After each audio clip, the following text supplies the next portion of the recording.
Tom Fondle.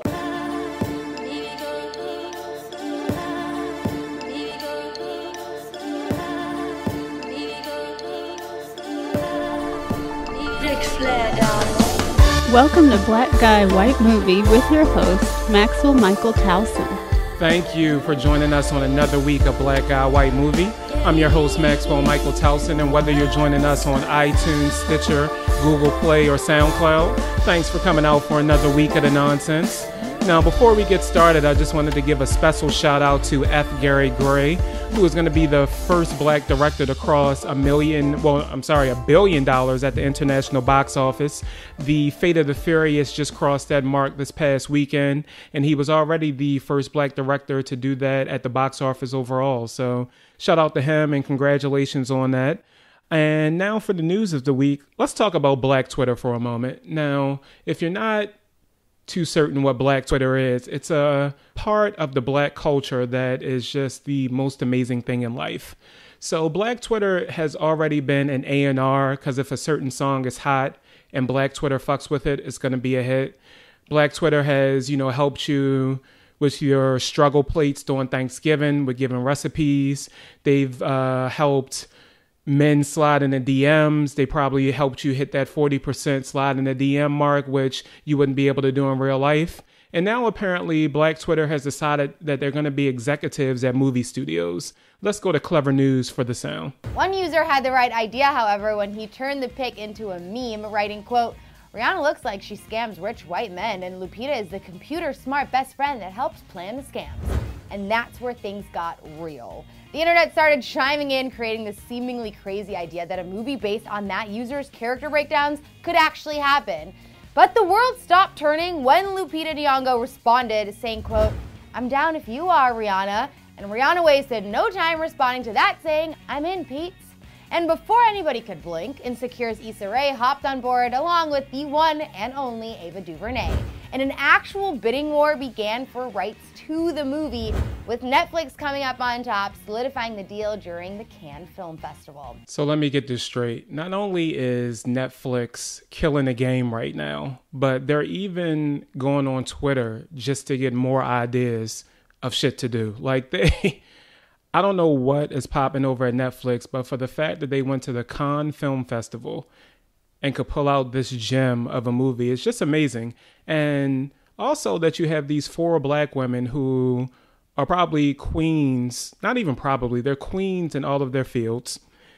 And you bring them together like they're the fucking Planeteers, and this movie is Captain Planet. It just is amazing. Like, I don't even know what to say about this. I just feel that if it was going to be a Black Twitter, the movie, this is probably it. Like, this is the moment where Black Twitter has hit a point that it's at greatness. And I don't even fuck with Twitter.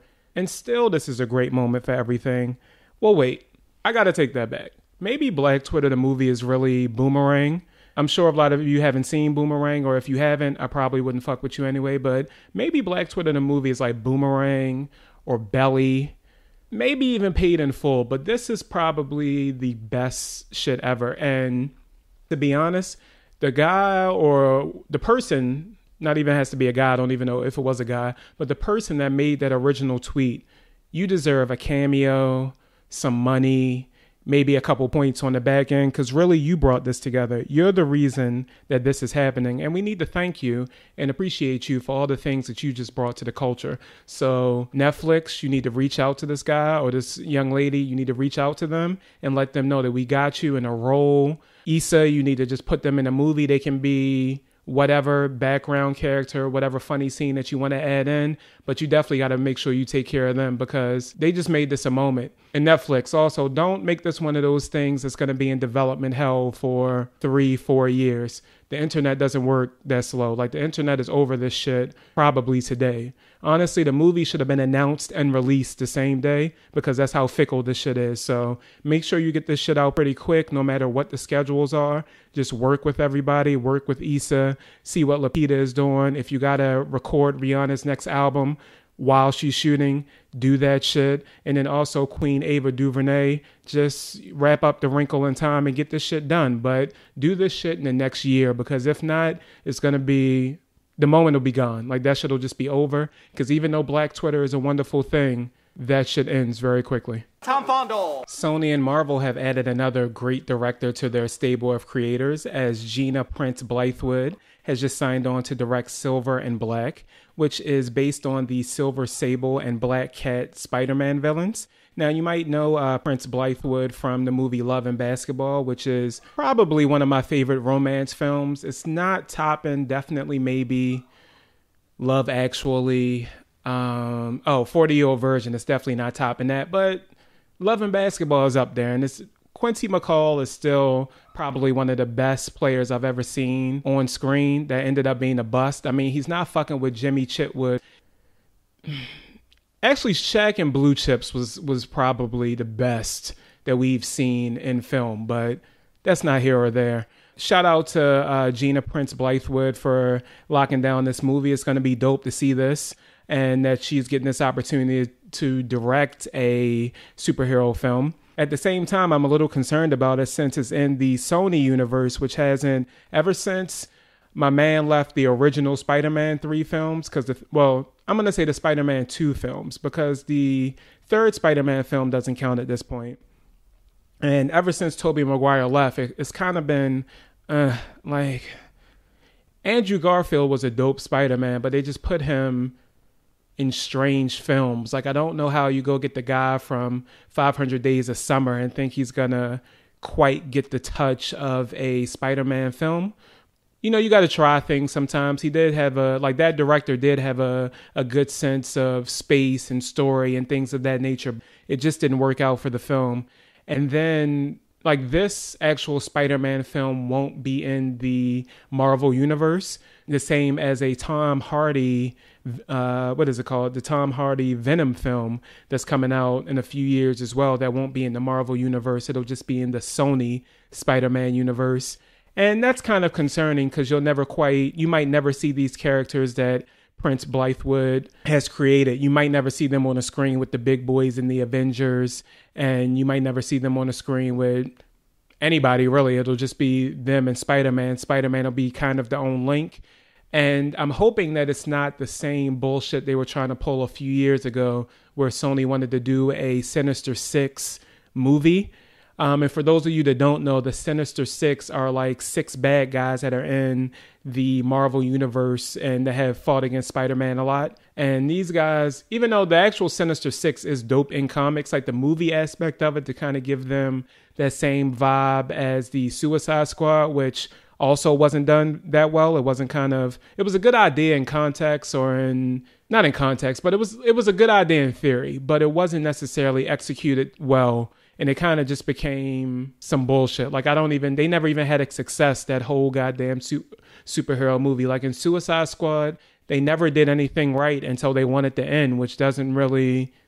Okay, I'm not going to get off on Suicide Squad. But I am happy that she has this opportunity to do this movie. It's good to see another voice in the Marvel Universe, another Black woman voice in the Marvel Universe. And it's not just... it's not like they tried to do her like they did Ava, where here's this Black character, so we definitely need a Black director to do this, even though it's kind of crazy that she turned down Black Panther, and we'll see what Ryan Coogler does with it, which I think is going to be dope. So I don't even know why I just said we'll see what he does with it. He's going to fucking crush it. I just hope that, they kind of give her the leeway to let her do what she needs to do and be a true auteur and not have all those studio notes and all the bullshit that sometimes comes with it. So shout out to her again. I'm wishing her well on it. I'll definitely be there the first night. I'll definitely be hyping up the trailer when it comes out, and I can't wait to see it. Tom Fondle. This is Are You Dumb? On Black Guy White Movie. So this week on Are You Dumb, Are you dumb? Let's not do that. Don't ever do that again. But so this week, I'm kind of annoyed by the actual thing that we're doing. So I would usually do a little intro to kind of hype it up, but let's just go straight into the sound from United News International. A theater in Texas is holding a special screening of Wonder Woman for Wonder Women. That's right. On May 24th, the Alamo Drafthouse Theater in Austin announced a ladies-only screening of the latest DC Comics movie. The theater said, quote, "Apologies, gentlemen, but we're saying no guys allowed." The first screening reportedly sold out so quickly, it had to add a second. It sold out too. because girl power. The special screenings of the movie about the iconic Amazonian superheroine will be shown only to women and people who identify as women. The theater said even the venue staff, cooks, and projectionist will be female. Many have praised the announcement, though some social media users have criticized the screenings as being discriminatory or sexist. So here's my thing about all this. You're telling me that we live in a country where there's all men's clubs, fraternities, gyms that now cater exclusively to women, all types of just social groups that are all men or all women. You try to fucking have bathroom bills in North Carolina, all these things. But people really push back against a fucking one screening. It's not even like, I think now they do have multiple screenings of it, but it was one screening of Wonder Woman where Alamo Drafthouse just wanted to support women and promote female positivity and empowerment, and you're literally upset about this? This fucking movie is going to be shown in 4,100 theaters. You can go to another one. This shouldn't even be a political thing. This should be more of, okay, go enjoy your time. Like, what asshole? No, like, what person would even care about this? Why would this even matter? Why are you on your Twitter soapbox being upset about some shit that's not even about you? Nobody invited you to this shit anyway. Most of you probably don't even live near the goddamn Alamo Theater in Austin, Texas. By the way, just a sidebar to this, the Alamo Drafthouse Theater is a dope fucking theater. I went to see, what movies did I fucking see there? I went to see the Moonlight there in New York, and I also checked out, I went to see something else as well. But let's just say, like, this fucking theater is amazing. The food is on point. It's not quite as good as the iPic Theater's food. Like, iPic probably has the best food theater-wise. Overall, this is just a dope-ass theater. It's a dope theater chain. I don't even know. I'm not quite sure why they're doing this. It's actually really besides a marketing ploy, it's no real reason to do this. I get the women empowerment thing, but at the same time, if that was really the case, then you would do that for a Hidden Figures type movie as well, if you're really trying to be about that. But all I'm saying is, you fucking people that really think that this means anything, like, why the fuck? I was reading online where this one asshole decided to buy a fucking ticket. It's a guy, a white guy, of course, decided to buy a fucking ticket and say that he identifies as a woman. So that's why he wants to come to this one screening. Like, can people have anything without y'all trying to fuck something up? Like, anything. It's one movie where they're just trying to watch it around all women, have a good time, see the first, like, film featuring a woman superhero that is going to be, like, it's the first starring woman superhero movie that we've seen. It's taken forever for it to happen. It should have been happened. I mean, we've had a fucking movie with Shaq in it called Steel before we had a female superhero lead. And that's saying a fucking lot, because Steel was one of the shittiest superheroes that popped up once Superman died in the comic books. And Shaq didn't do it any further justice by being in that movie. That movie was fucking terrible. But yet you motherfuckers want to be out here debating whether or not it's illegal to have an all-woman screening of Wonder Woman. Who gives a fuck? Like, what the... I just don't understand where your time is spent when there's so much shit going on in the world. There's so many things happening. I'm sure even in your own fucking life, it's more important things than worrying about whether there's a screening of Wonder Woman that has all women in it. I just don't understand what you guys' point is. What the fuck is wrong with you? Get your life together. Go do some other shit. You don't have to go to that screening. 4,100 fucking theaters it's going to be in. Go to any one of them. Alamo Drafthouse, again, it's an amazing theater, but it ain't the best. There's better theaters out there. And some of them are for cheaper. You don't got to pay all this fucking money. But you guys just think... like, this privilege of just being able to say, oh, I want to do this, so it has to happen. No, fuck you. And fuck what you think about it. Don't try to mess up. Because, honestly, nobody is fucking with you at all. Like, for most of these people, who is fucking with you? Who is taking something from you? What is this hurting by having them just be at a theater? One screening for Wonder Woman. You can't answer that question because it's not taking anything from you. So honestly, it's more than just you guys trying to fuck up shit and make fake news. Like, this shit means nothing. So for all of you fucks that think this is cool, I have one question for you. Are you dumb? This week we're reviewing Pirates of the Caribbean Dead Men Tell No Tales, directed by Joachim Roning along with Espen Sandberg, screenplay by Jeff Nathanson, cinematography by Paul Cameron, edited by Roger Barton and Leah Folsom Boyd, also with art direction by Ian Gracie and production design by Nigel Phelps. This is your spoiler alert, so don't bring this shit up later, and enjoy the review. And we're back. So now we're about to hop on Pirates of the Caribbean Dead Men Tell No Tales, which is the 5th Pirates film. So fuck, I spent a lot of money on Pirates movies. And this week we have another guest. He's 1/3 of the Black Men Can't Jump in Hollywood podcast. Yup. One of the top comedy actors out here. I'll just go ahead and put that out. Oh, my man. Jerah Milligan, what's going on? What's up, bruh? What's going on? So originally, just to let y'all know some behind the scenes shit. So originally we were going to do Baywatch, which I went to see and was sad that I went to see it.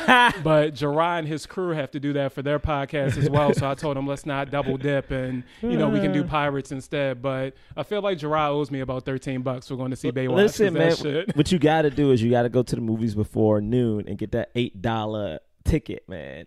That's how I saw Pirates today, $8. Oh, that actually works. See, I'll be trying to go to like the iPick and nah, man. Oh, you trying to go fancy? Yeah, I'll be trying to with lean it. back and nah, man. You still can do it at an AMC if you go before noon. See, me and AMC have a beef. I go to AMC theaters, but I don't fuck with them. What? Man, I got the premiere. I got that premium. See, yeah, AMC doesn't know how to put butter on popcorn. They don't know how to talk to people correctly. So you had a moment. You had an incident. No, I have. Look, AMC just doesn't. They don't staff well enough. It's no reason there's 80 people in line and there's 3 people there, and they hey, you a premiere person? Come up front. It's like, my man, for real. That's true, man. Hey, listen. I walk up to the front of the line every time. See, that's why you love it, because you like, excuse me. I always feel bad, though. I do feel bad when I do it. Like today, I tried to wait in the regular line, but then it was going so slow. I was like, man, fuck this. You see how you're calling it the regular line? Like, I mean, it's the regular line. I'm in the premier line, baby. Trash. The gold has gold stanchion. Trash. Complete trash. But so we're here to do Pirates. Yep. It looks like it's going to hit about $100 million this weekend already. Definitely internationally, it's going to break the $100 million mark. So we'll probably be seeing a Pirate 6 because everybody came back for this shit anyway. Yeah, well, the thing is, it cost after marketing well over $200, so it has to make at least $5 to be profitable. Well, see, the thing is, that's a drop down from the last one because the last one was $410 million. It was like the most expensive movie ever made. Last one? Yeah, the last one was $410 million. They hit 410. I think it was, they had to do reshoots for the ending completely, which was like an extra 80. And then with marketing, they said it's probably closer to 5 something. They got a rebate for like 30 million or so that dropped it down. But yeah, the last one was the most expensive movie ever made with inflation, no matter what. Like, that's, where did the money go? I don't know, because the mermaids didn't look that great, so I don't know. No. I really didn't like that 4th one, man. Well, yeah, it was a new director, it was a new feel to it. It just wasn't the same Pirates of the Caribbean type feel to the movie, and it was a bad script, to be honest. Yeah. Oh man, that was not good. But with this one, so it was only about $200 million for this one. It'll definitely probably hit. I think it'll do $1 billion again because everybody's back. I think it'll be close. No, it'll hit it. I think it'll hit it because... You think it'll hit $1 billion? Yeah, everybody's back. It's something about everybody being back in films that they hype up. But helps. Everyone doesn't know that. Oh, they do. Like, Keira Knightley was in the international trailer. Oh, was she? And Orlando Bloom has been in the U.S. TV trailers. Because isn't this opening so far for this weekend less than what the 4th one even made?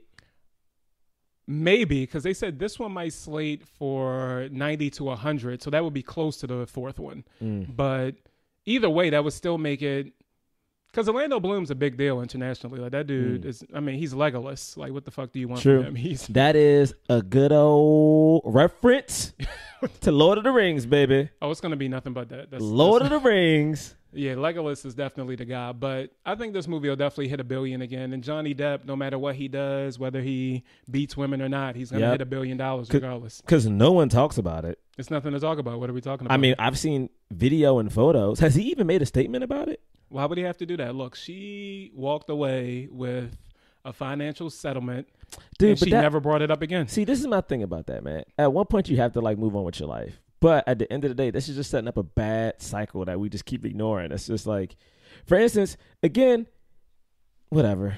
If he was black, this would not. If he was a person of color, this would not be. It would not go away this quickly. If a black dude beat up a starlet, if he beat up any, I don't even give a fuck if she made 2 movies or not.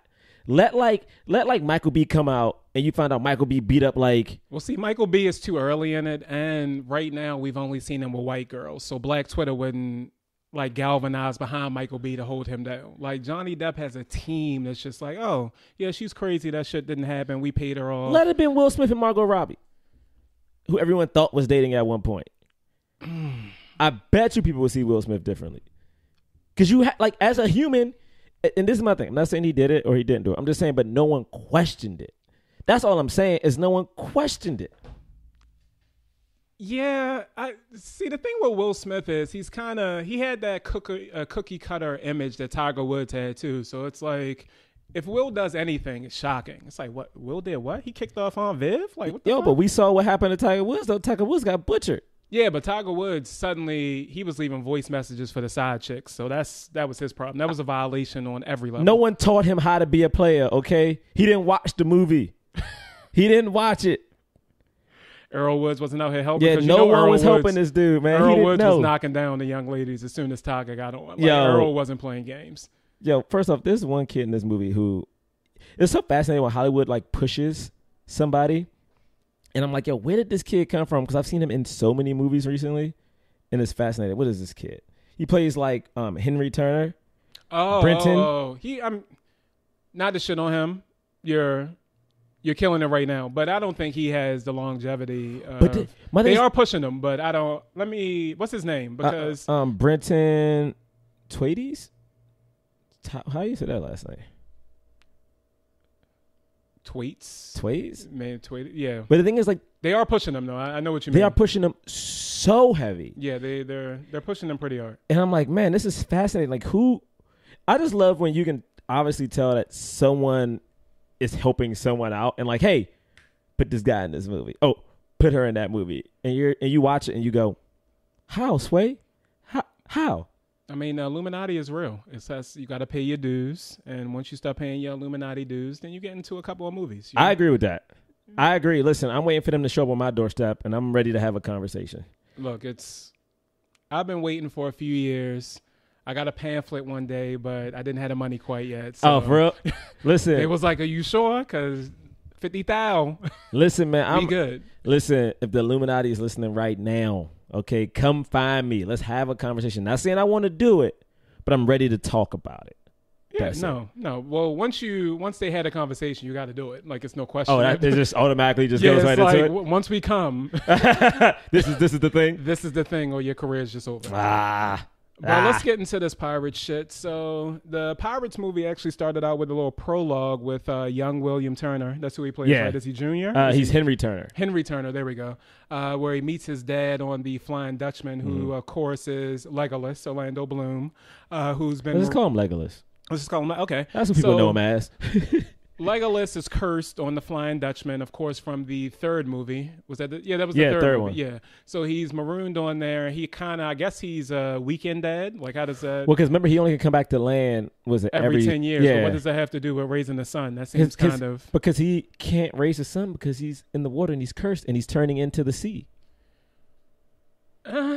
That's a little... I mean, that's a good reason. He's that's turning like into the sea. That's like a Nigerian dad reason. Like, hey, hey, man, I gotta go to work and I gotta go to the U.S. I'll be back when I get back. That's it. But it's funny because when did the original Pirates come out? Like in 2002 or something? Yeah, like 2003, I think. Yeah. This series has been on for so long. Well, the first three they kind of banged out pretty quickly. True. So it was the fourth one that was done outside of that normal like 1-2 year mark, and then this one was probably 7 years later since that one, or 5 years later since that one. So it's been a little while since they had these.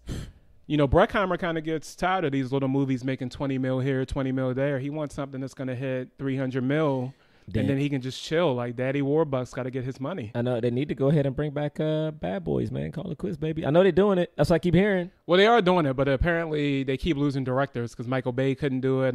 What's it, Carnahan? Honestly, yeah, Michael Bay would be so dope because when you think about it, not to skip on another movie, but the best movie Michael Bay has ever made to me is the original Bad Boys. Over The Rock? I don't know. The Rock is kind of. The thing is, The Rock is dope, but like for him, for it to be his first movie, for him to get the action scenes right and to get the humor of Will Smith and Martin, both who at that time had two totally different types of comedic sensibilities. Like Will Smith was very safe, very wholesome. Martin was very like rough, and just to add that in and know when to let them go and actually cut to comedy. Like cutting comedy is very hard. And the fact that he did it on his first movie. Well, like, I actually think he's good at cutting comedy. It's just about writing it. I think it's his issue. Like when somebody can just ad-lib some shit, he's great at cutting it, great at finding those angles. But when he's actually writing the comedy, as we see in some of these Transformers movies, it's like, I know. I told everybody on our podcast I had met him once, and I was a PA, and he had two women with him in like a convertible. He just kind of crapped on me, and I was like, I will never forget this. I will get in the movie, and I'm gonna find you, and I'm gonna bring up how you treated me that day. Was it that bad? It wasn't, but it's the thing of like, you know, when you're down on your luck, I'm legit trying to fill up like a passenger van after like a long day of work. I look like you was really shit. a PA. I was a PA. I was like, it was total shit. Okay. We're in Santa Monica, and the thing is, I knew who he was, and we both had that moment of like, you know who I am. It was like that moment. He definitely looked at me and then gave me a wink, but I forgot he said something that I can't remember right now. And I was like, oh, what a dick. I was thinking, what a dick, man. He had to let you know that you'll be here one day. Yeah, hopefully. I mean, you know what? It's great motivation. I'll tell you that. And he won't be an asshole to you. Hey, never forget. Well, you're going to come back? Like, you're going to be on set with him? And be like, no, remember this motherfucker? I promise you, if I ever book one of his movies, it's going to be like the last day on set. I'm going to bring up, hey, man, 15 years ago, Exxon gas station, Santa Monica. You might want to wait until after the edit because he might just cut you. Nah, fuck it. I got to be a lead. He can't cut me out. He needs me. He needs me. Let's just reshoot this. Like, I'm waiting to bring it up. No, I want to bring that up because I feel like now with Pirates in this movie, this almost felt like a setup to Pirates, the next generation. Well, yeah, that's definitely what it feels like they're trying to do, but it's going to be harder to kind of complete that without having a full movie with Keira Knightley, without having a full movie with Orlando Bloom, because you need to pass the torch, I guess it is, like Star Wars did. Like, they passed the torch.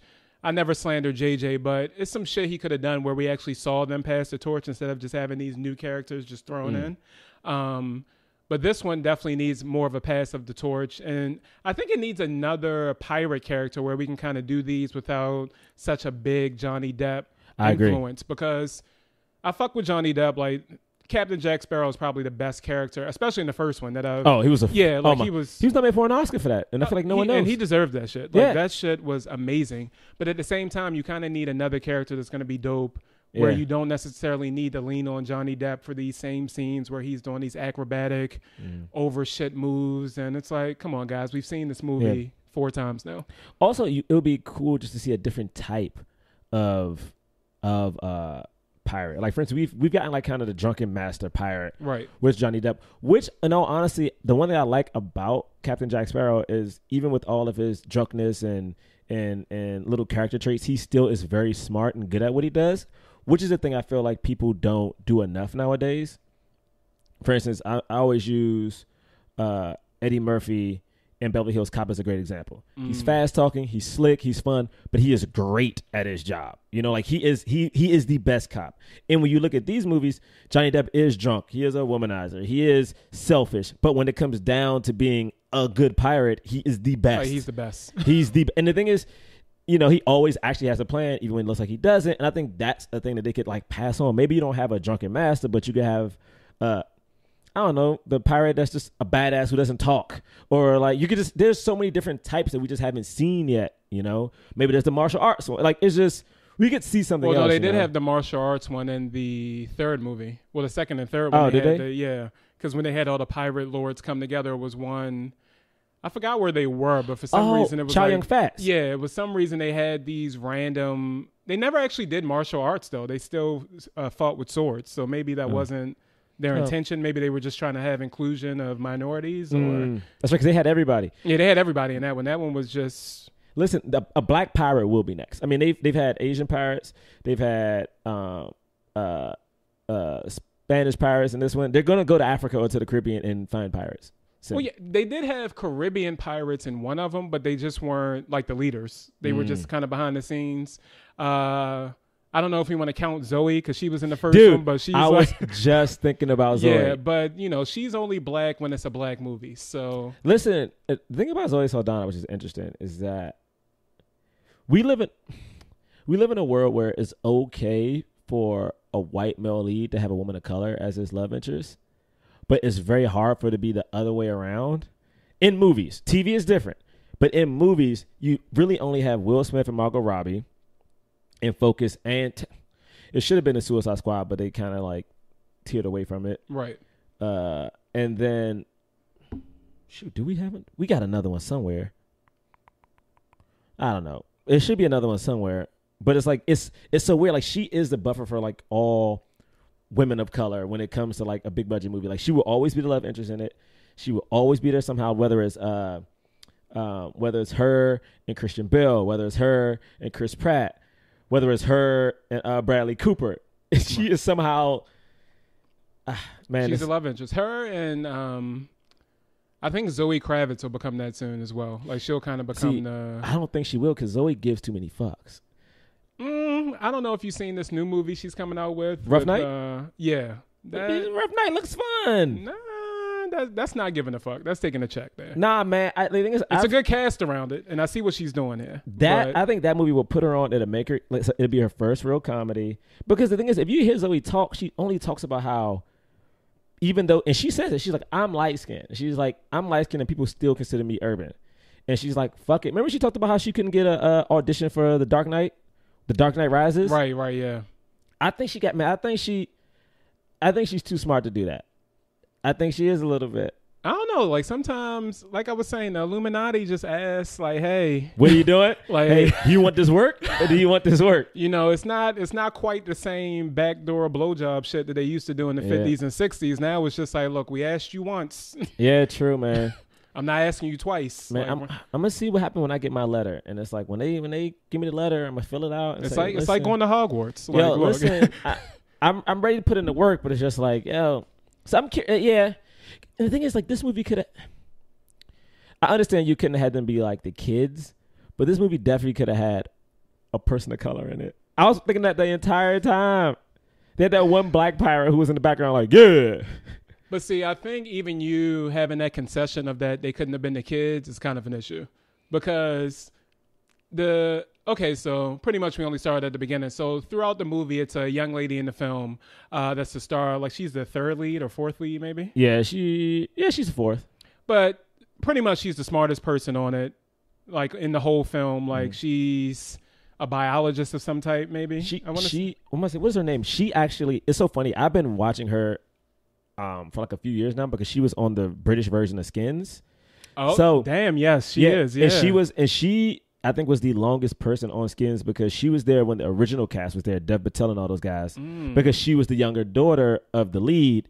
And then when they all left, she took over. And the thing is, her acting on that show was fucking insane. Yeah, she's great. It was great. And so when I saw her in this, I was really excited by it. And I thought it was good because they gave her like a nice, strong character like Keira Knightley's character was. Although they ended up making Keira Knightley, I don't want to say too strong. That's the wrong thing. But it's no way at the end of these movies you're a pirate king.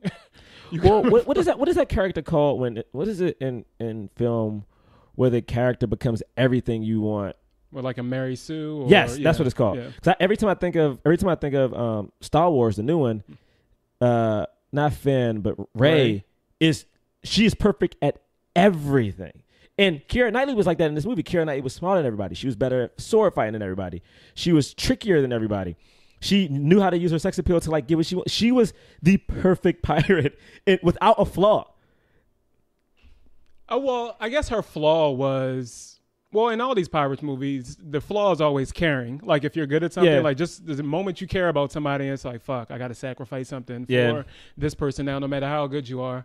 But even going back to the Star Wars thing, Star Wars has a trope of people being Mary Sues anyway. It's not. I mean, Luke was one. I don't know if that's a Mary Sue. Maybe that's a whatever the hell you call men.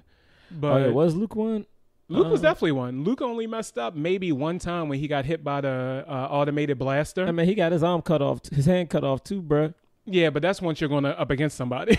Yeah, I mean, but like no, but if you think about that, when Rey went up against the big bad, she bodied him. She bodied that dude so easy, and it was a thing of like Kylo Ren was also trash. I mean, but the thing is that it was one of those moments where she literally had the eye of the tiger moment, where you just saw the camera focus on her eyes, and then she just bodied this dude out of nowhere. Never touched a lightsaber. That actually never touched one that was until the that only moment. moment in the whole movie I was like, okay, this is a bit much. Any other time when she knew how to fix shit, I said, okay, she's just a chick Who's from good? the desert. She's just good at shit. She understands things. She can open doors automatically. I can deal with that type of film shit.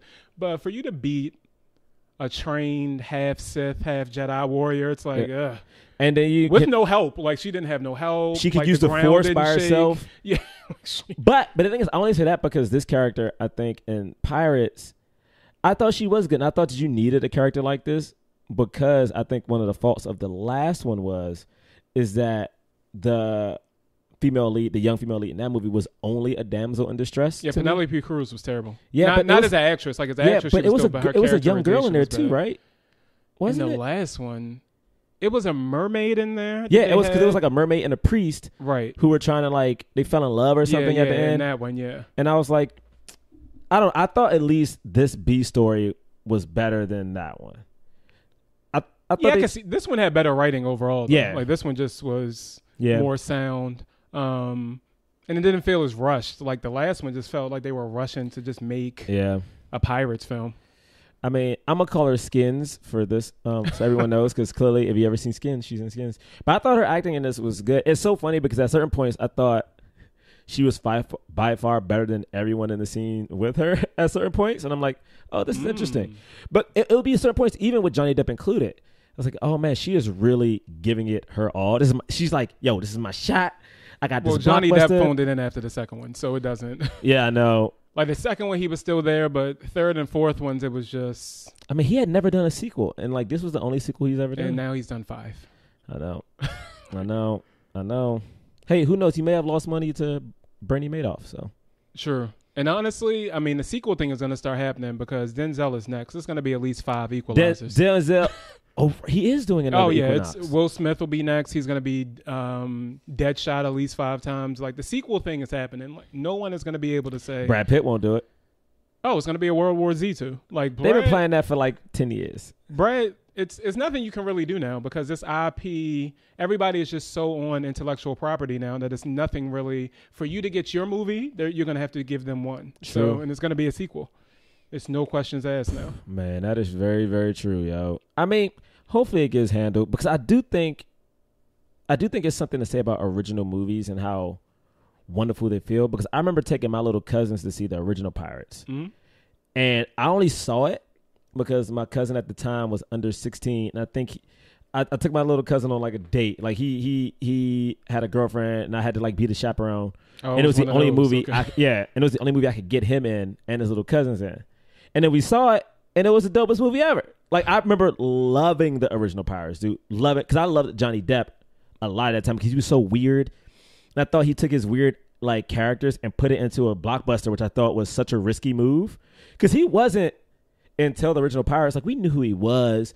Like, he had a bunch of movies, but he wasn't the blockbuster dude. Like, he was the guy who avoided being the hunk in the movie. Like him and Brad Pitt, they talk about it all the time. They didn't want to do that he was the thing. hunk in 21 Jump Street, but then since then he was weird. Yeah. Like it was 21 Jump Street, and then he kind of became a character piece. Yeah. Like in every TV show or film. He wanted to be a character actor, which I think is very interesting for a person who could have been the leading man very quickly. Decided, I want to act instead. I care about the arts of what I'm doing right now. Are you saying leading men don't care about? Sometimes I don't think they do, man. Sometimes I don't. Sometimes I think, look, at the end of the day, you want to work, and sometimes it takes a very long time to work. So, like, God forbid I'm saying this now, and next thing you know, you see me in a movie, and you're like, hey, Jay, that movie was trash. And I go, it was a big blockbuster. I had to do it. Look, I never, at least the actors that I've known that kind of do things and they didn't like it, always know, like, your bills are paid off. Yeah. You ain't got no more debt. So I kind of understand that type thing. As long as it's nothing, I haven't seen any of my friends yet do anything that morally they were like, this is some bullshit. But creatively, yes, I've seen that quite a bit. Well, it's tricky too, man. I feel like as a person of color, like we are just now, and I mean it now, we are just starting to be able to get auditions for roles that we normally wouldn't be able to. And there is so much pressure to that because if you're a black guy or a Latino woman in the lead of a movie, almost all the pressure is on you now. It's a thing of, oh, we put this black person in this movie, this person of color in this movie, and if the movie bombs, people are now questioning, can we do another one with an unknown person of color and have it sell? And so it's a type of pressure to that. So it's funny because I think we, as people of color, have to pick movies that are like, if it's going to be a blockbuster, it's going to have to be one with like an IP to it, something that people know, something that's like safe. I mean, think about Star Wars. I mean, Star Wars was a movie with a woman lead, a black guy, and what is Oscar Isaac? He's like Cuban or Dominican or something. He's Cuban. He's ambiguous, so he works everywhere. But he looks ethnic. Yeah, though. right. But he looks he ethnic. can be ambiguous as he wants. Yeah, and I'm like, you had like three. inside Llewyn Davis. Yeah, like it was just like he could be anything. Yeah, but he definitely has an ethnic look to him. And I'm like, you had this movie which could have been a risk, but also was Star Wars, you know? And so it's like, you could put an all black cast in Star Wars. People would complain, but you're going to go see that movie. Yeah, true. I mean, I'm curious to see what happens. To me, the real test of if Hollywood now is as woke as they say, is what happens when Black Panther comes out, Marvel's Black Panther. Because that is the first, like, that movie has the largest POC cast with the highest budget with the most power behind it. I mean, they have actors upon actors in that movie. They just added it was a K. Sterling Brown to it. Like, there's so many people in this movie now. And they already had Angela, right? Angela's in it. Yeah.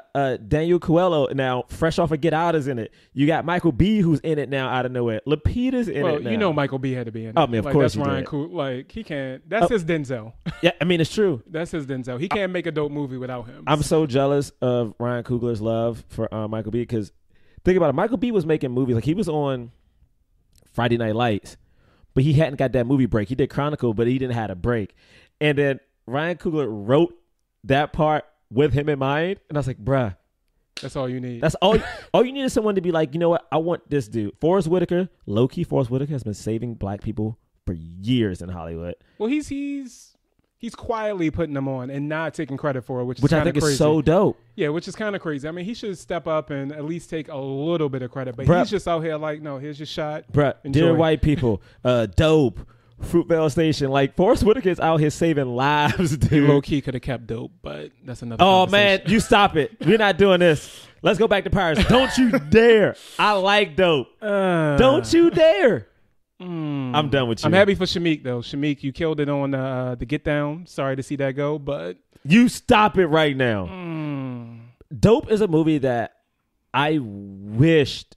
Like, right now, it's so funny because I'm a little bit older, and starting acting is like... The parts when I was 20 and 23 didn't exist for black people, and now they're popping up. So, like, Justice can now do Jurassic World and the Get Down. Shameik can do the Get Down and Dope. Like, those parts didn't exist before. They even have shows I've auditioned for now recently for like 19 and 18-year-olds that are looking for black people. College-ish is out.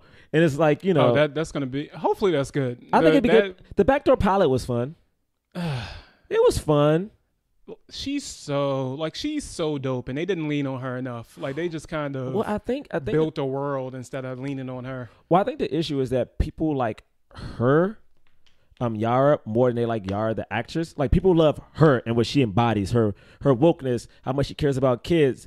But I think when it comes to supporting her as an actress, they're still kind of like iffy on it. But I think that show will be good when it finally comes out. But I'm saying, like, now you have these parts for like young black people, parts, right? And it's exciting. And, you know, I think they could have just, you know, look, the next pirate, maybe he could have a friend, or maybe he has a friend that he meets up with who's like the fast talking pirate. Oh, Penelope Cruz wasn't enough for you in the last one? What? I mean, she's not in this one. Where'd she go? They had to drop him. They drop somebody every movie, so they had to go. Only person that I think has made it through every movie is Barbosa. Barbosa, yeah. And no, Gibbs.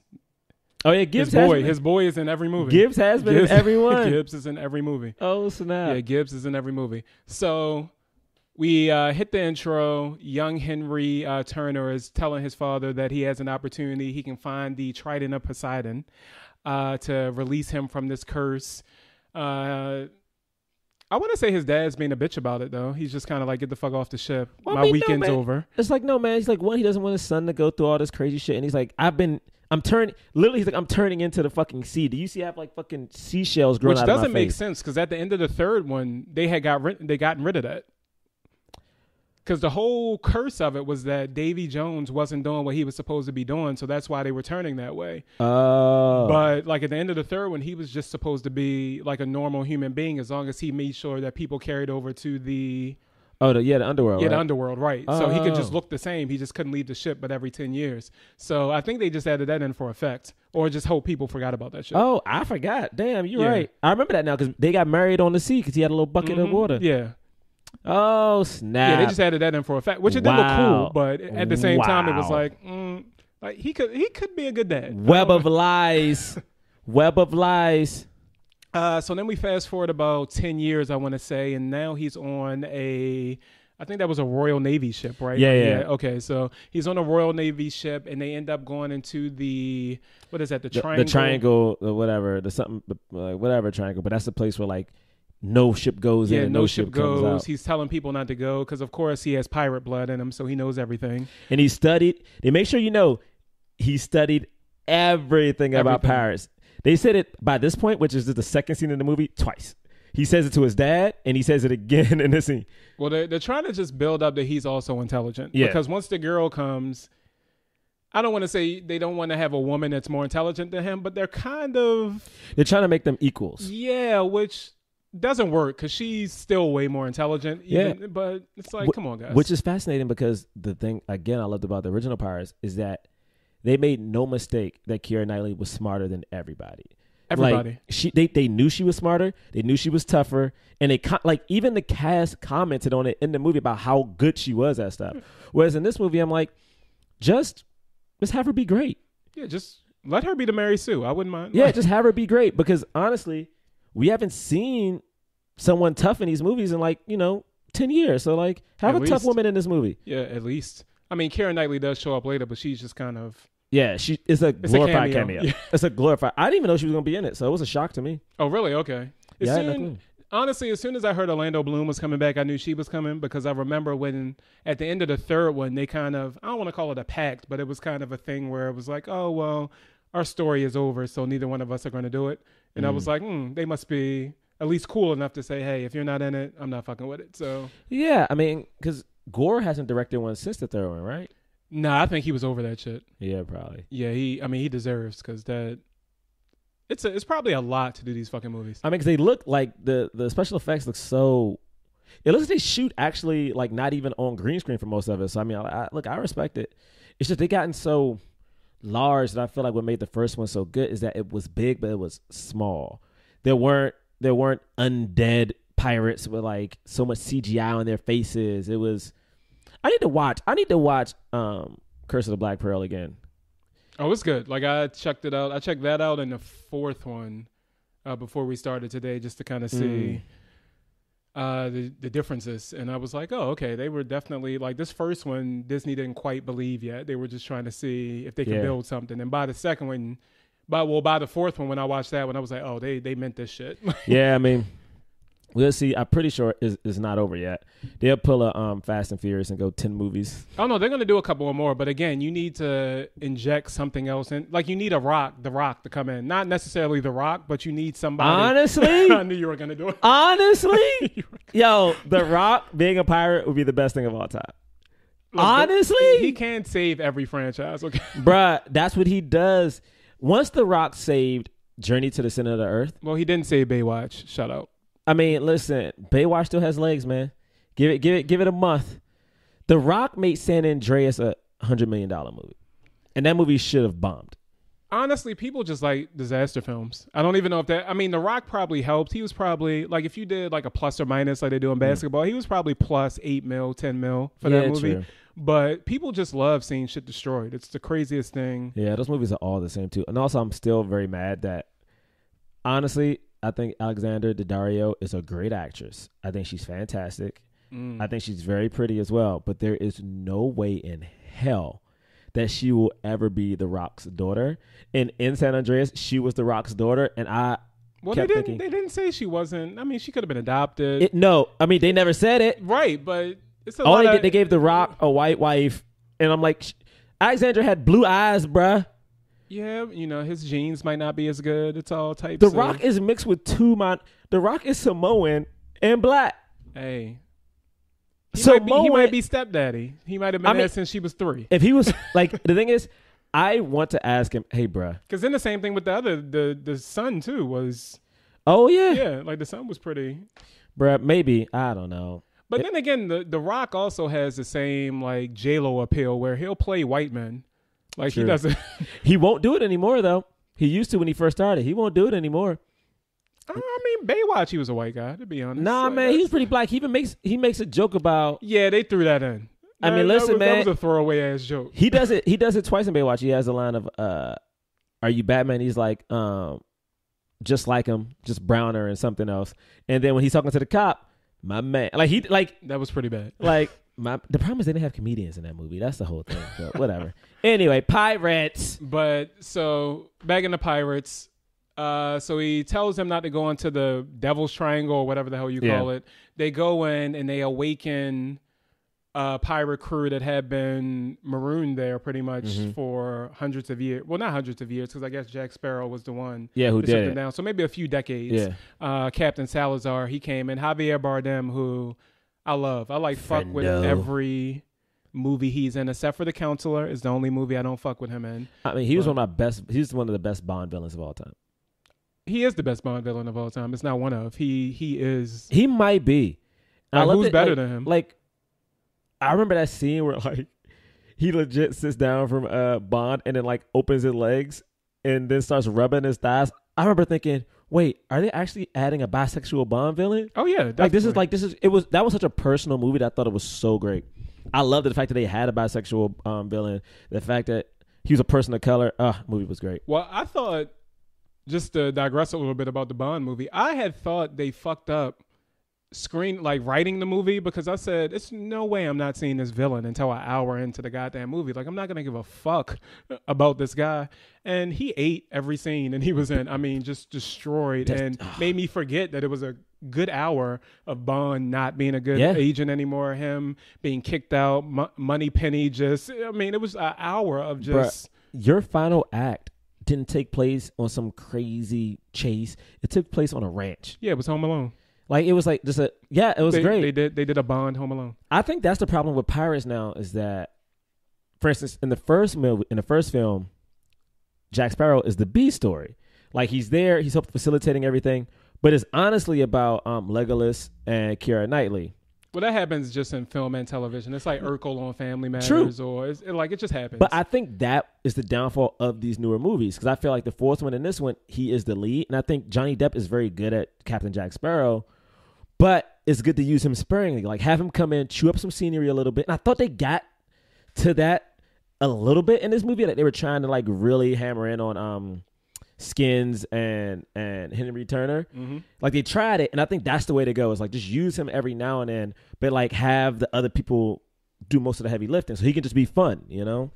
But yeah, but because soon as like this happened, they made the movie about him right away, because the Captain Salazar went to Henry Turner and said, "Hey, I'm looking for Jack Sparrow. Where is he? Find this motherfucker." Which I kind of don't get his plan. Why would he just tell some random kid? Yeah, just some random kid like, "Hey, find him." Well, he's already looking for him. He's like, "I can't find him. I take all the help I can get. So if you find him, let me know." And my thing is, what was the kid going to do once he found him? How are you going to contact him?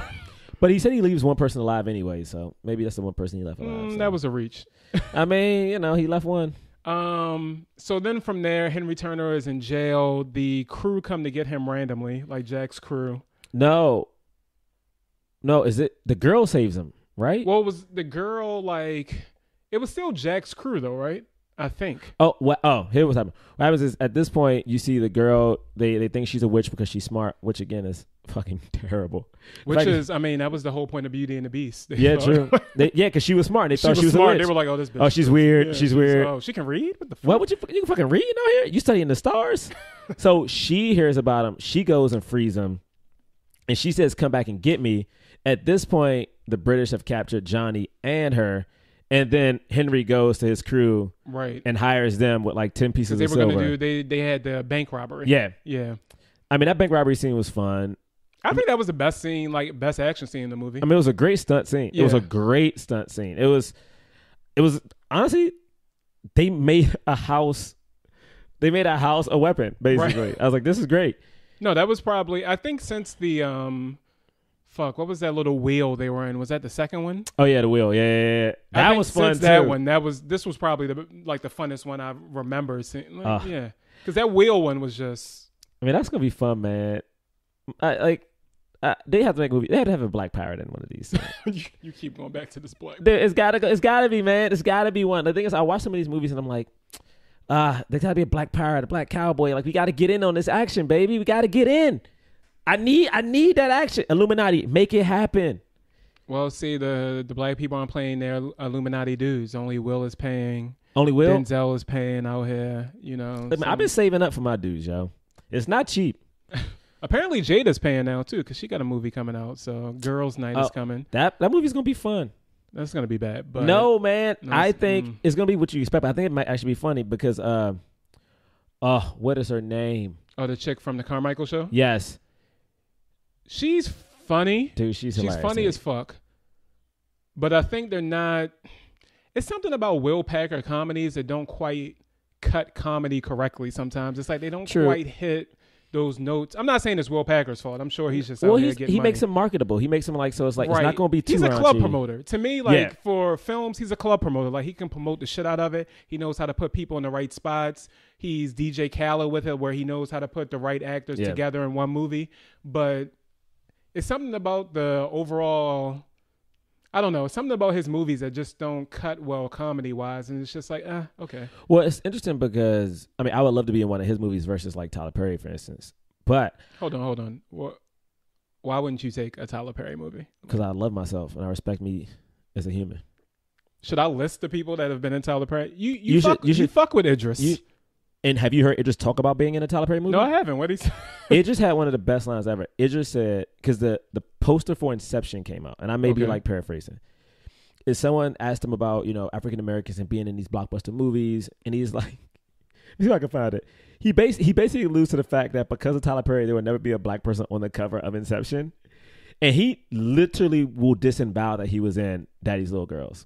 we synced it though. He will disavow. This is the thing about it. Daddy's Little Girls was probably one of the better Tyler Perry movies because it didn't have Medea. But I mean, Medea's getting a second Halloween movie, so bro, that's one of the worst movies I've ever seen in my life. But it's so fun. It's one of the worst things I've ever seen. There's definitely an audience for Tyler Perry. And don't get me wrong, like if I had a chance to be in it, I would just try to do the best job I could. But it's not. If I had to pick between him and Will Packer, I'm probably gonna take a Will Packer movie. Oh yeah, if you had the choice, I think Will Packer will put you in a position where Because you he- would have a He makes bigger black people audience. glamorous. Like he makes black people, like, his movies are bright. Usually, like, the black people in those movies have some type of money to them, so they're not like poor black people, which is Oh not. no, he has very well educated. Yeah, like along in their career, black. Yeah, he shows us in the light we rarely get to see. Like, for instance, this Girl Trip movie. When has there ever been a movie? When has there ever been a big comedy with all black women in it?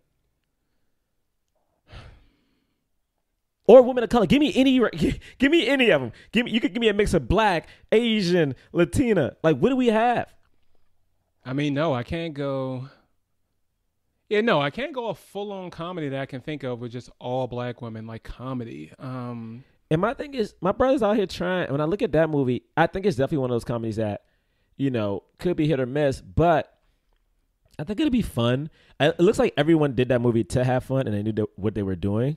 Well, I mean, Stoney and Cleo are back together. That's all I really care about. Dude, I thought the same thing. That's all that. But also, you got my girl in there, Regina Hall. So, well, Regina Hall is just a comedy goddess. I think we sleep on her way too much. Like her work is just. I know, man. I know it's a scary movie, but like she is probably she's still great though. Yeah.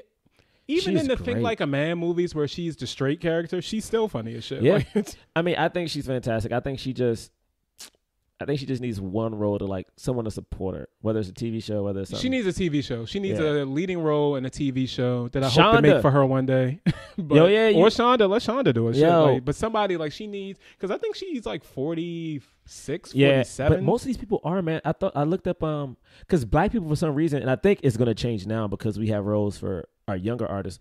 Most of them break between 31 and 37. Speaking of Idris said he didn't work until he was late into 31 years old. He's like, he didn't book jobs. I'm talking about like guest spots. He didn't book anything until that point in his career.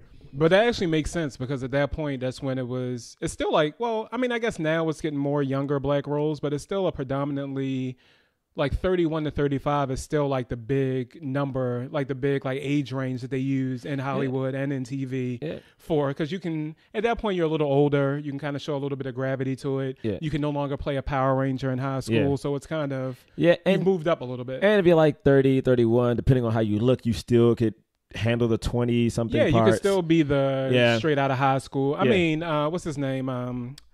What's that movie? It's Amy Poehler and Will Ferrell. Their new movie that's coming out, and Will Ferrell's playing a 40-year-old guy, and it's like, well, I mean, because age doesn't matter. I remember reading I had audition for Shades of Blue, which is shit, you'd have been on a J-Lo? Man, I tried, bro. I thought I had that show so bad. It was like, I mean, now don't give me the digress. I was like, we in it, we got this, brother. Had tears in that audition, had tears, like we got it. But the description of the lead, who at the time I didn't know was J-Lo, said like 32-year-old. I think it said age like 32-year-old, like cop, blah blah blah, and I'm like 32. J-Lo is in her 40s, but I do think you get to a point of a certain age where like you just are that right. That's why the 31 to 35. You just don't know. It's like it's like once you hit 50, it's like okay, well we can't. Yeah. Depending on what you look like, because Halle Berry almost 50 and that woman, brother. But see, the thing about Halle Berry is Halle Berry. So that's her problem. It's not like we're necessarily going to... Like, if it was a woman that looked like Halle Berry that hadn't quite hit it yet, then you could say, oh, shit. Like, who the fuck is this? Yeah, when Sofia Vergara first came out and people were like, do you know how old she is? I was like, nah. And I was like, oh, shit. She's like 37 or something? Yeah, exactly. But like, now you know her. Yeah, so now I know. You know, they got her with a 18-year-old kid on a TV show, so you kind of have settled her she got one in real life? Right, but you kind of settled her into that. I mean, you can have one in real life and then look a certain way, and they're like, oh, okay, cool. True. Because like Taraji, I still don't know Taraji's age in films. Neither do I. I love Taraji. And she got a grown-ass kid. Dude, I love Taraji's. But Taraji talks about it, and she did the shadiest thing ever at when she won that, was it Golden Globe or Emmy? When she did her speech, and she was like, oh, you guys like me. And all I had to do was play a woman who went to jail for selling crack. Oh, what did she say? She's like, I've been nominated for an Oscar. I've been nominated for something else. But all I had to do was play the role of a woman who went to jail for selling crack. And that was her line, and she did her thank you speech. Like, this is the most shit I've seen someone throw in the sneakiest way possible, and I love you for doing that. I'm not even sure if it was shade. That's just straight out. But I think it's something to say. It's like, yo, you guys are acting like I just got here. Like, Taraji's been here. And people always say that. People are like, oh, man, Taraji's hitting. And then her SNL monologue, she's like, I've been here. Right, yeah, I was nominated for an Oscar. I have been here. I sang at the Oscars. It's hard out here for a pimp. Did they forget Benjamin Button? Because she crushed it. She was nominated for an Oscar for Benjamin Button. Right. And I'm like, yo, but you didn't remember her until Empire? Come on now. Look, Hard Out Here for a Pimp is probably still one of the best moments in Oscars history. Right, it was one of the weirdest. I was like, I don't know what to do with this. I was so happy. So did she get an Oscar because she sang on that song? Or did it only go to 3-6? It depends, because I think it's more about writing with the Oscars, not necessarily performing. Like, performance is more of a Grammy thing. But she might have, maybe. 3-6 got an Oscar, Will Smith doesn't. Yeah, but see, it's to a point now where Will Smith is shooting for that Oscar. And, it's hurting this. I mean, unless he's going to get fucked by a polar bear. I mean, not a polar bear, a black bear like Leo did. Well, like, he's not. He should have did fucking Django, so... Anywho. Well, you know, Will Smith has the thing of wanting the most lines in a film. Well, he also had a good point about that movie. He said he wanted to kill the big bad. And I do agree that I see what he was going for, but to me... Samuel Jackson was the big bad in that movie. I agree. I think Samuel Jackson was the big bad. I understand he didn't get to kill Leo. Yeah, he didn't get to kill Leo, but Leo wasn't the big bad. Sam Jackson was signing the checks. Mm-hmm. Sam Jackson was the one who did everything. Sam Jackson was the big bad. See, I think Quentin should have explained that to him as well. Like, you gotta, I mean, I know from a point of view in film is that, yeah, Leo gets the most screen time. Leo's getting the most lines. He's kind of, Candyland is his thing. But at the same time, like, the guy, like the house Negro that's like the overseer is probably he's a villain. Yeah, that's the most villainous person to a black person ever. Like, Yeah. that is the big bad. Yeah. Like, no matter what. It's the villain, man. Like, Leo had died in that movie, and he's still coming back with the family. Sad. Bruh. Hurt. He's running Candyland. The black dude's running because everyone knew. I mean, it's so fascinating. When you look at that, and then even when I think about like Pirates, for instance, right? I'm like, okay, if they do another one and you don't have Johnny Depp, you're relying on these two new leads. Can this movie float? No, because they can't. They still have to like pass the torch. They still need another Keira Knightley and Legolas based storyline. Yeah. And then they can pass it. And they also need another pirate that can take over for Johnny Depp, or make Johnny Depp like the Keith Richards of it, where he just kind of pops in like the movie after next, where it's just like, oh shit, Johnny Depp's back. Yeah. Like where you're surprised he's back. Like, oh shit, okay, cool. Or you keep him in. You do what Fast and the Furious did.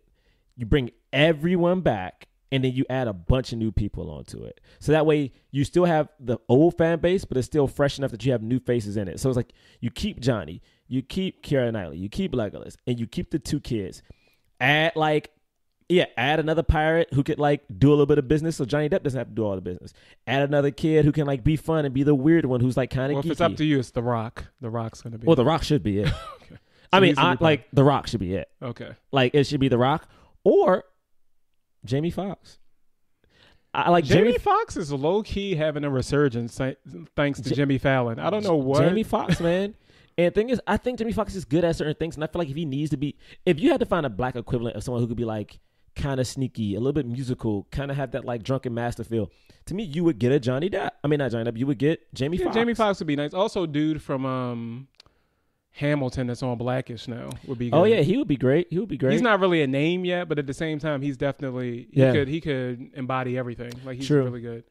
Yeah, like that dude's blowing up too. He has his own show coming out soon. Oh, he does. Okay, so he's not going to be on Blackish much longer. No, well, he has his own show. He has Blackish. He's producing a show called The City Mayor, which I didn't get. I'm not bitter. I'm actually bitter about that one. You are a little bitter. I'm a little mad about that one. I'm mad about. Did you get the call back at least? Or? Bruh, no. Okay. The thing is, like, when I went to the audition, apparently, like, the guy who got the offer got it 2 days after. Like, so I don't even know if there were real callbacks. But the guy who got it is a New Yorker. So respect to him. Black actors. You know what I'm saying? Listen, man, at the end of the day, man, long as, like, I feel like the more black people we see, people of color we see in movies, it only helps, man. It only helps to be viable. Yeah, true. Yeah, I mean, it helps. I mean, you want to be one of the ones that we do see, but, you know. I just think we need a more peppered into these films than just the one token black guy. Like, you need more than one. Yeah, like, it's, for example, like, this movie had zero. What the fuck? I mean, it had one. He was in the background. He was. Yeah, it was like I was gonna say. It was maybe a background one, but it wasn't one that really had a scene to themselves or really had much FaceTime with any of the main characters. But I'm gonna use what's his name, Eric LaSalle in Logan. I don't know if you've seen Logan. But yeah. He has like a full ass scene, even though his whole family was just there to die. But which was so. I did not see that coming. I was like, fuck. Oh. I knew they had to die the second they stopped, because that's just a trope of like those type of films where when you stop with somebody, you just got to die. And they killed the whole family. Though. Yeah, and plus also they made a violent aspect to it where he was trying to protect his water. And so I said, oh, he's either going to die by these people or some Logan shit is going to come, because it's no reason to add that storyline without... Yeah. It's too much violence added in for that. But even in that, it's like you have this black family. So you see a guy that he's trying to take care of his family. He's trying to fight back against some people that are trying to take a piece of his land. It's a whole scene of that. Like, that scene I like better than just having some black guy to be in the background of the X-Men movie. Yeah, it's true. Like, he gets a whole scene. He meets with Logan. He helps them. It's a family scene. It's the first time you see everybody there connected as one. So scenes like that, I think we need to see more of, even if it's only 10 minutes. Well, I love that shit. X-Men owed black people that scene, because in X-Men First Class, they killed the one black guy in it. He was the only mutant to die. The only one who died was a black dude. What's fucked up was his power was to be To absorb everything. To absorb everything, and then he couldn't absorb one enough. thing. He couldn't absorb enough of one thing and then died. And he legit was the only one who died in that whole movie. Then Zoe Kravitz apparently died off screen. So they commented like something happened to her, and like, you didn't even kill Zoe on screen. She was experimenting on. Yeah. I'm like, come on, man, be better, world. Be better. Like, this movie is interesting because I thought it was fun. I think the one thing it could have used was a little bit more banter between Brenton and what is that actress? I gotta look her up. The actress from Skins. I think since they were supposed to be the Will Turner and Keira Knightley, they could have gave them more stuff. They had a moment here and there, but it still focused so heavy on Johnny Depp. They literally should have just been, honestly, to kind of fix this, they should have just been the A story. Like, we should have we shouldn't necessarily have needed, or I don't want to say seen Johnny Depp, because you have to see him. They probably pay him $20 million. But it shouldn't have been about, he maybe could have been. He could have been in the back. He could have been what he was in the first one. He should have been a MacGuffin, to be honest. He should have just been the one that was able to get them to the Trident of Poseidon instead of actually being the one. Like, he was too much in the story. Like you were saying, the first one, he was behind the scenes. Yeah. He was the B story, and then Will and Elizabeth were the A story, which he should have been in this one as well. Like, he could have been more of a... Then again, he could have been Luke Skywalker in the new Star Wars movie. Just had him at the end? Like, let me just try to find this motherfucker. Yeah. I think that should be the thing, because they're probably going to do another one, just like... You hired these two young faces, right? Just put your support in them, yo. Like... I get it. Oh, even better. He could have been trapped in the fucking bottle on a Black Pearl. Oh, yeah. That would have been dope, too. Oh, you got to get this motherfucker out. That'd have been fun. to get the pearl back. I hated they killed Barbossa. He's my favorite pirate. Well, randomly killed him because suddenly he had a conscience the last 20 minutes of the movie. But he always randomly has a conscience in all these movies. All of them. He always is a dick, and then somehow in the end, and this is the second time he's died. Because don't forget, he died in the first one. And Calypso brought him back. All of a sudden he comes, like, the cutscene at the end of the second one is him just walking down the steps. I was like, yo, what? Yeah, she just brought him back. Which he might even be able to come back again, since all the, like, at the end of this film, pretty much the main thing is that since they destroy the Trident of Poseidon, all the curses all over the globe, well, not over the globe, but all over in the pirate world, like all over the pirate world are now over. So if you died a certain way, you can come back. Like Calypso can come back. Davy Jones made a little comeback. Was that witch a person of color? The one who had a bald head, or she white? It's hard to tell sometimes because it's a lot of white girls that can play some ambiguous roles. Yeah, I know. I can't, like, I never can. They be on some shit where like their great grandmother was Mexican, but since then it's been all white, and they can kind of blur that line. Bro, where is it? I'm trying to find out who she was. Oh no, I think it is a person of color. Oh, do we have a second? What is she? She's Iranian. Oh, okay. They play Iranian as ambiguous as well sometimes. I mean, for sure they do. Yeah, I mean, they don't really play that up as they for sure do. But like, she's from Paris. She's Iranian. Actress, singer. Nice. Okay. So I thought about it, and I was like, oh man, this looks like a person of color, which would be funny because every time there is a woman of color in these movies, she's always a witch. Well, I mean, you have to be, except for Zoe. Zoe wasn't a. But then again, I mean, her one line as a pirate. Yeah, her one. I think she had 3 lines in the whole movie, maybe 4, because I think he stole her ship. She had a little argument. Oh yeah, that's right. And then at the end, she had one like, "Let's go get Jack." And then I was like, "All right." Boom. And you didn't even see her anymore. No, she never came back. She wasn't. I mean, she was pointless. Yo, I was like, I thought she was gonna be a big part of it. I'm trying to see right now where is Zoe at. She was pointless. The one chick they made into Calypso, so she was like the MacGuffin of everything. So at least she was. Yeah, Naomi Harris is in it. Yeah, she kind of. Naomi Harris, I love. Like seeing another movie I might get in trouble for saying I don't like is Moonlight, but her in Moonlight I definitely fucked with because I was like, she's putting in. What did you like about Moonlight?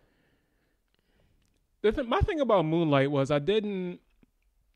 the stories themselves always started out at a great fucking point in his life. Like they always started out when he was a kid and was kind of first realizing that he might be gay or different. I guess in that moment it was different.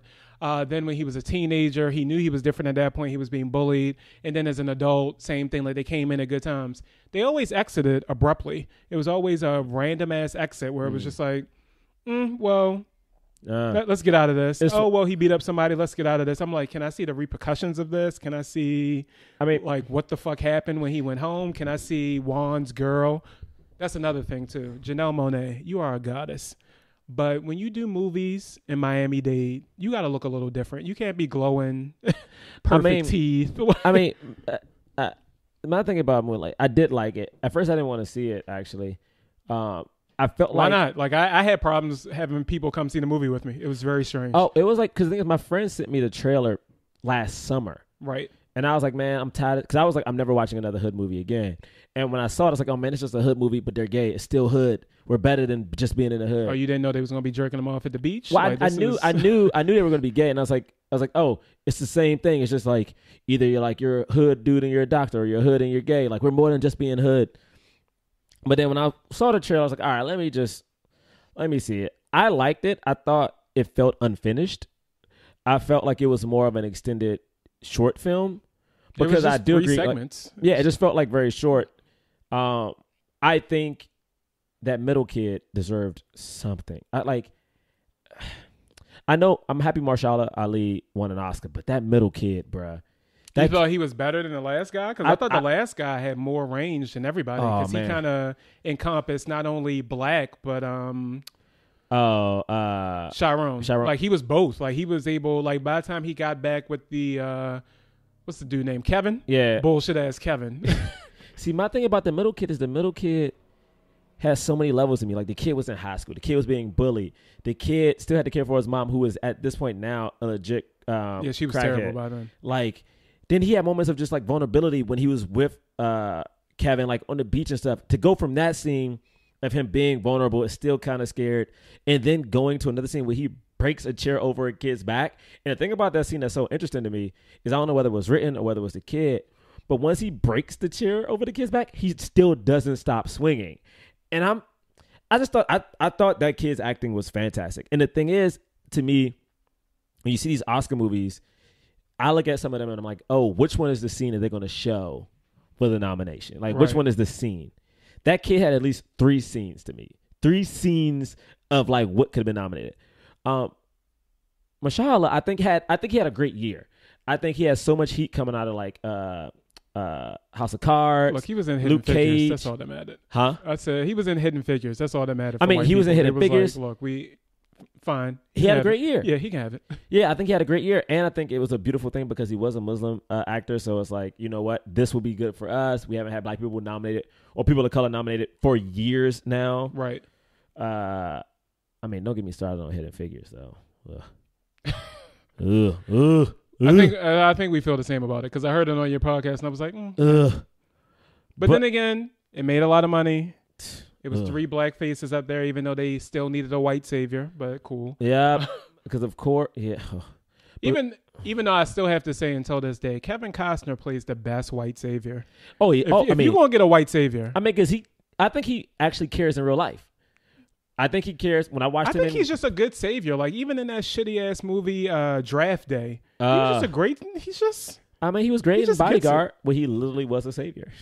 I think he just gets saving people. I mean, maybe he's a caring person.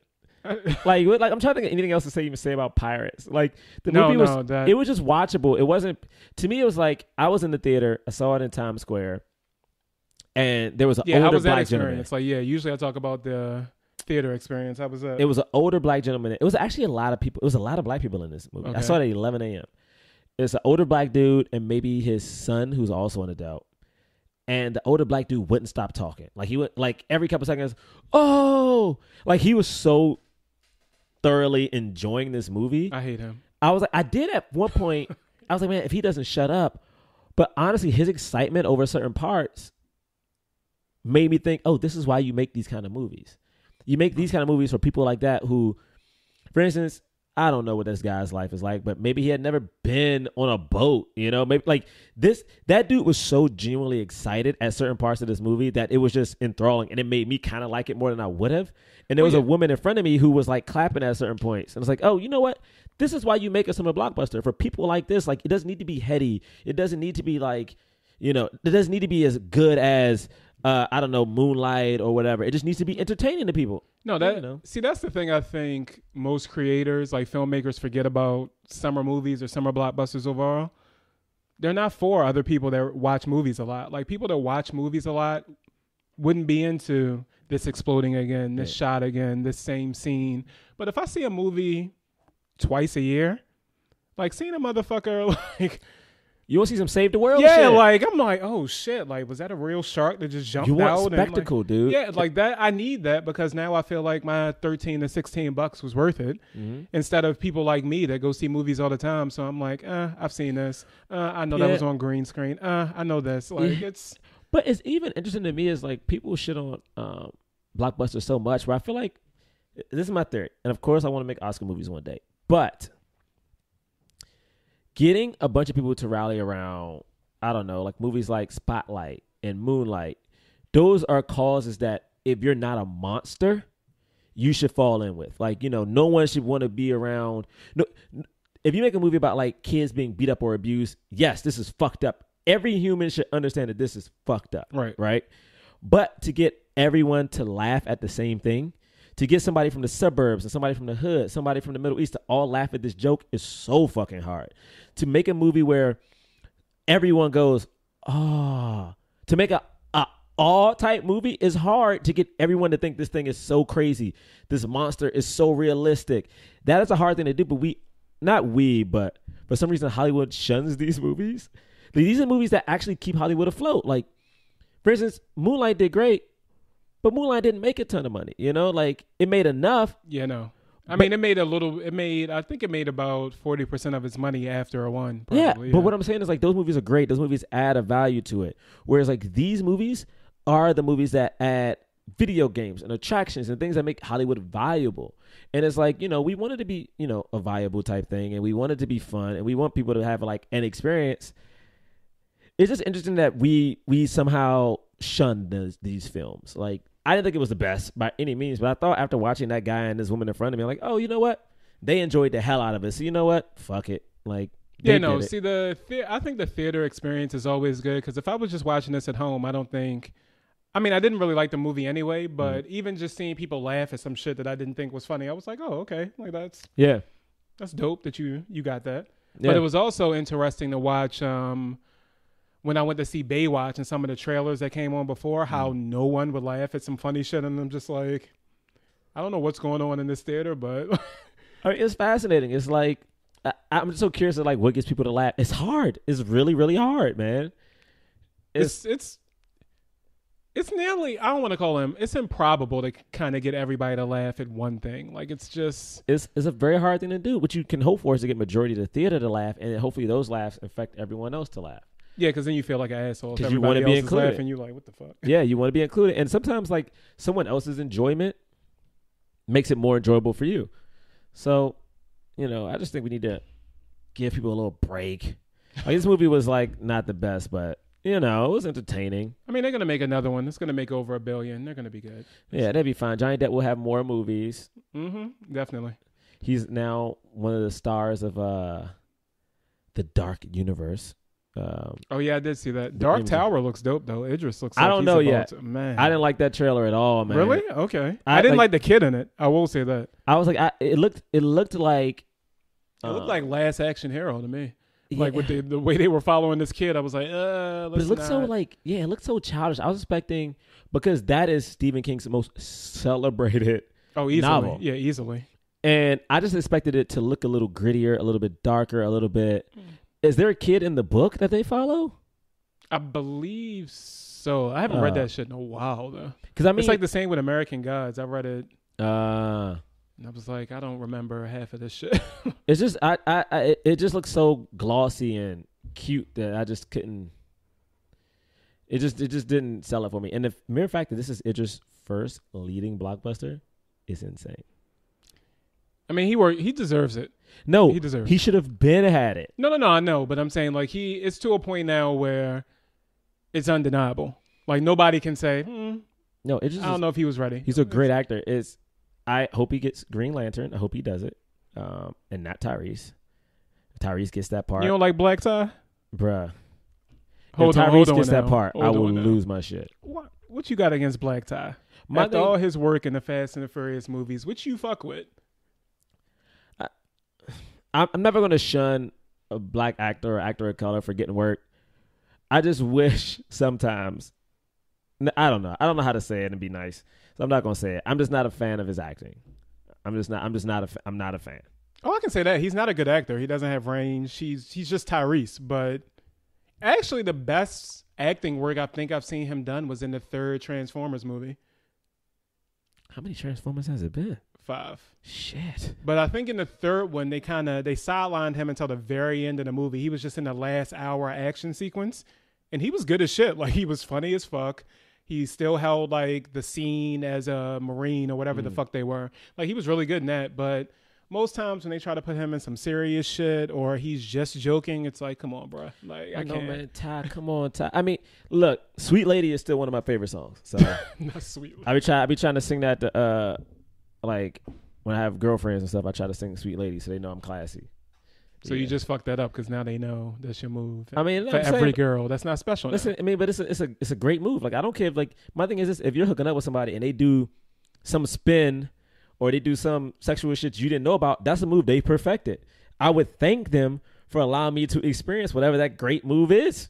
So you think you've perfected singing Sweet Lady? Oh, I perfected how to lay. Like, this is my thing, because you just don't sing it. You gotta, like, because, you know, unless you about to hit those high notes, you gotta almost like smolter it. You gotta smolter. You gotta make it gotta make it cool. Gotta make it. I don't think this works out. Smolter. Smoldering. This does not work. No, is that how it goes? I don't think that's how it works. No. Listen, man, I'm out here trying to live my life. Okay. You ain't even gonna throw in no Weekend song where you love her and then you fuck her. You want to? Nah, do man. Lady? I feel like I used to like The Weeknd, but when you listen to some of The Weeknd's lyrics, I'm like, bro, I don't know if you are good to women at all. Oh no, not at all. Some of his lyrics are kind of fucking insane. According to him, he fucks them well, but he doesn't treat them too nice. Yeah, like he's fucking insane. Yeah, he's an interesting human being. I mean, good goodness. I mean, but I love the Birds. That song is great. but he might be insane. He probably is. But oh shit, yeah. Okay, so we're past an hour now. So Pirates, what you think overall was cool? If I had to give it, like, I give it out of 10. I give it like a 6.57. Okay. It's like entertaining. It's not good, but if you want to like something mindless for like 2 hours, yeah, check it out. Yeah, it's definitely like a babysitting your kids movie where you can just sit them there. Yeah, it's like whatever. Yeah, it's cool. Could have used some black people though. It could see that's the thing about that. It could have just had black people in it. That's the thing that the Wachowski brothers found out with the Matrix movies. Like, let's just make Zion black, except for the power structure, which is a little suspect, but okay. Yeah. Let's just make it black and because the world is what it is. I mean, we did have Javier Bardem, which is great. So we did have a Spanish man in it, which is great. The Spaniards. His crew was pretty Spanish too. Were they? Yeah. Because that was the whole purpose of it. That's right. Yeah, there was a See, Spanish I thought that, but then his second in command looked like a white dude. He was white, but I'm saying. But everybody else was. Also, he might have been like Argentinian or something too. So he might have thrown me off. Well, they kept saying he was. They didn't say where he's from. They just said Spaniard. Yeah. So maybe he was from actual Spain then.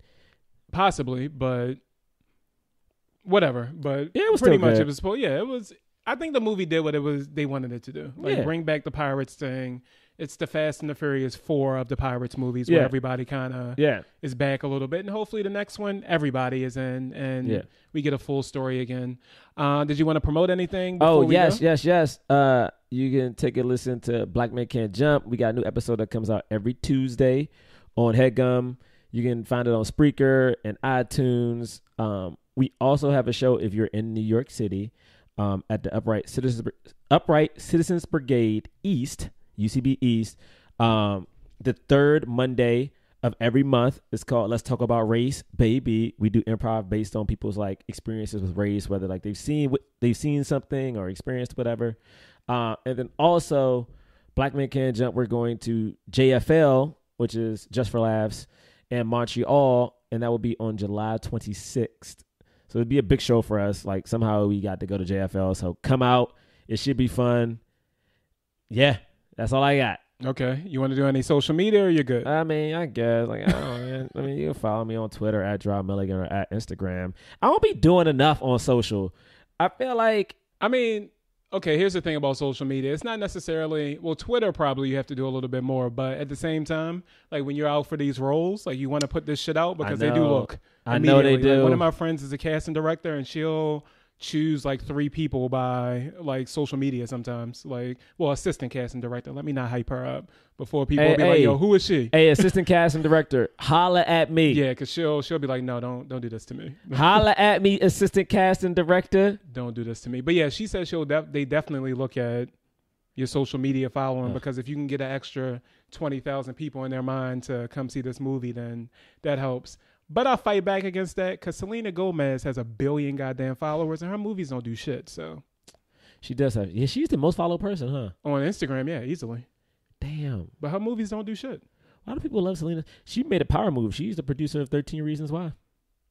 I mean, she deserves power moves. That's a power move. I was like, good for you, lady. Good for you and your mom. And that was a good series. I loved that series. I thought it was great. I see why people are very concerned about it, but I think it raised great issues. Yeah, because they showed a chick actually kill herself and kept it on one cut. Like that's the shit I did not expect. I was like, oh shit, one cut for this whole. But shit? I think you needed something that graphic to be like, hey, this shit isn't glamorous, yo. Well, yeah, because they glamorized it for 11 episodes, and then they were like, okay, so here's the real thing. And this is not fun. But it was painful. A long glamour, like it was a long time where they glamorized her suicide of her having these tapes and shit. It's like, but that payoff. I mean, I love that cast was diverse as fuck. Oh like, yeah, you had definitely. Asians, you had blacks, you had whites, you had like mixed people. I was like, this is hopefully, and they could all act. Yeah. For the most part, they all could. Yeah, okay. Hopefully, I was about to stop because Hannah annoyed me, but the actress was straight. But yeah, I mean, the character is a piece of shit. Even when I read the book, I was like, this chick. That's the main girl, right? Yeah, Hannah's the main girl that like did the tapes and everything. Is it only one book? It's only one book, yeah. And she's, even when I read the book, because one of my friends told me about the book as well and said how it was so life-changing and all this shit. She was a piece of shit in the book. It's like, why would you do this? You know you're fucking up people's lives. Like, why the fuck? I mean, I think you changed somebody. I feel like those are things that people never talk about, which I think is great. I think now we're at a point where we can actually have discussions, and I'm curious to see what happens with the black community in particular, which is a community that really doesn't talk about homosexuality, doesn't talk about mental health issues. We'll see. It wasn't enough black people in this for it to translate to our community. Well, maybe it's not this movie that does it, but maybe there is one that comes out where you can talk about people who, I mean, we have Moonlight, we actually can talk about homosexuality. Maybe we can have one that talks about what it's like to seek help. Like even something about like, you know, toxic masculinity. I mean, think about how everyone's treating like these romp hymns and Little Uzi Vert. It's like, I'm very fascinated to see how do we address these things as a culture. That's a $2,400 shirt Uzi had on. So and, and people keep crapping on him, and I go, bruh, Prince wore assless chaps. And he was still the coolest dude in the game. Too, they did, but after a while, people are like, oh, he's so great, he's so great. I'm like, coolest motherfucker in the game, B. But what's weird about the romper thing, before I end this finally, is that when Cam Newton did it at Coachella, it was just like, oh, okay, Cam, we see you out here, good-looking guy, killing it, women were on it.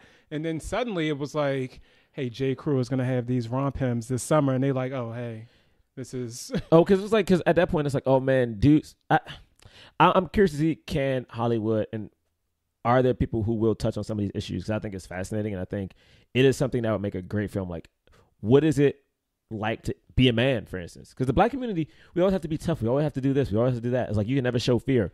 What is it like if you have a movie that actually addresses that? Very true. Or you can be Magic Johnson's son and do whatever the fuck you want. It's true. This motherfucker. True. Whatever the fuck. That's a privilege right there. To be Magic Johnson's son. It must be like, who's going to say something to you? No, because you're Magic Johnson's son. For real. Cookie? You're not going to say nothing to Magic or Cookie. Yeah, I mean, he beat AIDS. Yeah. And the Celtics. And he has chains of movie theaters and other restaurants. His movie theaters are the worst. Magic is one beef I got with you. Like, clean up your movie theaters. He should clean up the Harlem one. They're fucking disgusting. I only know he has a bunch, right? He has a bunch. He has one in LA that I don't fuck with. He has a TGI Fridays in LA that's a piece of shit. Like, I don't know what it is with the Magic Johnson brand of stuff, but they haven't, like, him himself is great. Like, I love Magic, but it's something about when you franchise your name out, like, these motherfuckers don't care. Because you got to actually look into it. He probably hasn't been to the Harlem one since it opened. Ever. Like, he probably was at it open. I remember they had Tom Cruise in there once. You remember that? What was Tom doing in there? 106 in Park had the premiere of one of the Mission Impossibles there. Just stop. Like, it was, but the shit was so lit. I was like, man, I got Tom Cruise in Harlem right now. 106. Okay. So yeah, let's just go ahead and end this. So thanks again for coming out. Thanks for having me, bro. Yeah, definitely check him out on the Black Guy Can't Jump in Hollywood podcast. Black men. We men in these streets. Oh. Black men can't jump. I'm disrespecting them. I'm disrespecting the whole crew. Black Men Can Jump in Hollywood podcast. You can check us out on Facebook at Black Guy White Movie, on Instagram at Maxwell Towson, and then also on YouTube at Tom Fondle. Again, RIP Alex, and we'll see you guys next week. Tom Fondle.